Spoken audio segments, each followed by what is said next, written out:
এক আপু আমাকে প্রশ্ন করেছিল যে আপু আপনার কোনো ভিডিও কি ভাইরাল হয়েছে? যেহেতু সে নতুন কন্টেন্ট ক্রিয়েটর তাই এই প্রশ্নটা করাই স্বাভাবিক। হ্যাঁ, আমার একটা ভিডিও ভাইরাল হয়েছে, তবে ইউটিউবে আমার একটা ভিডিও ভাইরাল হয়েছে, ফেসবুকে না। ইউটিউবে আমার একটা ভিডিও প্রায় 2 মিলিয়ন হয়েছিল। সেই ভিডিওটাতে আমার কৃতিত্ব শুধু আমি ভিডিওটুকু করেছি, তবে মিউজিক দিয়েছিলাম যার কারণে সেই ভিডিওটাতে কপিরাইট ইস্যু এসেছিল, যার কারণে সেই ভিডিওটা আমাকে ডিলিট করে ফেলতে হয়েছে। আজকের ভিডিওটা একদম নতুন সব কন্টেন্ট ক্রিয়েটর আপুদের জন্য কিছু কথা থাকবে, কিভাবে ভিডিও করলে ভিডিও ভাইরাল হবে এটা নতুন সব কন্টেন্ট ক্রিয়েটরদেরই জানার ইচ্ছা থাকে বা অনেক প্রশ্ন থাকে, কারণ ভাইরাল হলেই আপনাকে অনেক মানুষ চিনবে, জানবে এবং আপনার পেজটা অনেক গ্রো করবে। আসলে ভিডিও কিভাবে করলেন সেটা কিন্তু গুরুত্বপূর্ণ না, গুরুত্বপূর্ণ হলো আপনার ভিডিওর থাম্বনেইল, টাইটেল এগুলো অ্যাট্রাকটিভ হতে হবে। ভাইরাল হওয়া কিন্তু কষ্টের কিছু না, একটু বিতর্কিত কিছু করলেই আপনি ভাইরাল হয়ে যাবেন। তবে ভিডিও ভাইরাল হওয়ার পেছনে ছোটা কতটা যুক্তিসঙ্গত সেটা নিয়ে আমি মাঝে মাঝে ভাবি।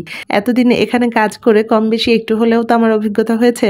দেখা যায় নিজের ইমেজ, আত্মসম্মান, নিজের অবস্থান সবকিছুকে বিসর্জন দিয়ে আপনি যদি বিতর্কিত টাইপের কন্টেন্ট তৈরি করতে পারেন, আপনি হয়তো ভাইরাল হবেন, কিন্তু ওই কন্টেন্ট দিয়ে আপনার চ্যানেল বা পেজ কতদূর এগিয়ে যাবে সেটা নিয়ে কিন্তু একটা সন্দেহ থেকেই যায়। হতে পারে ওই একটা ভাইরাল ভিডিও দিয়ে আপনি আপনার অর্গানিক ভিউয়ার্স হারাচ্ছেন, আপনার ভালোবাসার মানুষ হারাচ্ছেন। ওই একটা ভিডিও হয়তো আপনার চ্যানেল বা পেজটাকে ডাউন করে দিচ্ছে। যখন হয়তো আপনি বুঝতে পারবেন তখন হয়তো হাতে আর সময় থাকবে না। এ কারণে ভাইরাল ভিডিওর পিছনে না ছুটে নিজের বুদ্ধিমত্তা, নিজের বিচক্ষণতা এগুলোকে কাজে লাগিয়ে মানুষ ভালোবাসে, মানুষের কাজে লাগে, মানুষ পছন্দ করে এ ধরনের ভিডিও তৈরি করেন। দেখবেন এটাতে আপনার চ্যানেল বা পেজ লম্বা সময় ধরে খুব বেশি উপরে না উঠলেও সম্মানজনক একটা অবস্থানে থাকবে।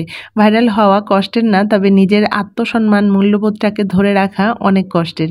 আমি আমার দিক থেকে যেটা ভাবি সেটাই আপনাদের সঙ্গে শেয়ার করলাম। সবসময় আমি একটা কথা বলে থাকি, আমি এখানে আমার শখের বশে এসেছি আর প্রচন্ড ভালোবাসা নিয়ে কাজ করি, যেটা আপনাদেরও ভালো লাগে। এই যে ভালো লাগা আর ভালোবাসা একটা সম্পর্ক, এটাতেই আপনার চ্যানেল বা পেজ টিকে থাকবে। রাতে আপনাদের ভাইয়া সবার শেষে ভাত খায়, আর সে খাওয়ার পরে দেখা যায় অল্প কিছু তরকারি থেকে যায়। মাছ অথবা মুরগির মাংসের তরকারি থাকলে পরদিন সকালে খালা এসে রুটি অথবা ভাত দিয়ে সেই তরকারিটা খেয়ে ফেলে। তবে গরু মাংসের তরকারি যদি থাকে, দেখা যায় সেই গরু মাংসটা দিয়ে আমি বিকেলে না কিছু তৈরি করি, নয়তো এভাবে আলু একদম মিহি করে কুচি করে তারপরে আলু ভাজির সঙ্গে সেই মাংসটা দিয়ে দিই। আমার কাছে বেশ ভালোই লাগে আর কি, বাসি মাংস দিয়ে এভাবে আলু ভাজি।